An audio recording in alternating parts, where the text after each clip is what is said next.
One of the covers of our upcoming global issue is Davido, a super cool and huge Nigerian artist based in Lagos. When I landed at the airport, I get to this desk and there's this middle-aged man and he's like waving everybody through. So I walk up to the man and he's like, "Do you have your yellow fever vaccination card?"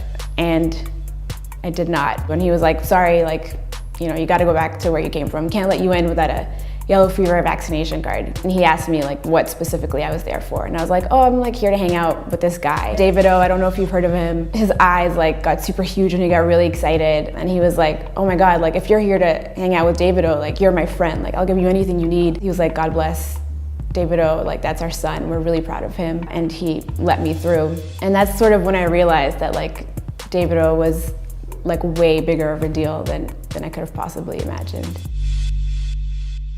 Davido's manager, this guy named Kamal, comes to pick me up in this like crazy white Porsche.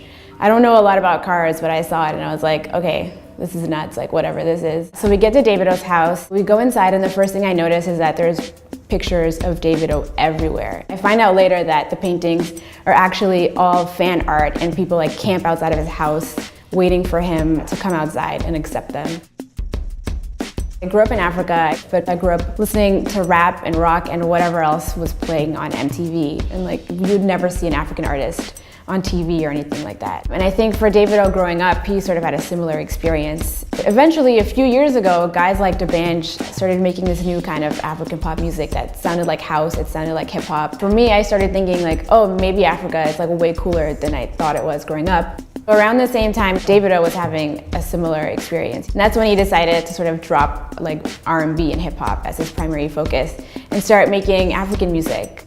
One of the reasons that I was really interested in doing this story was because of that. We are these people who are sort of living between multiple worlds and multiple cultures, with the internet being able to tell those stories sort of in a new way that over here might not have occurred to the average FADER reader.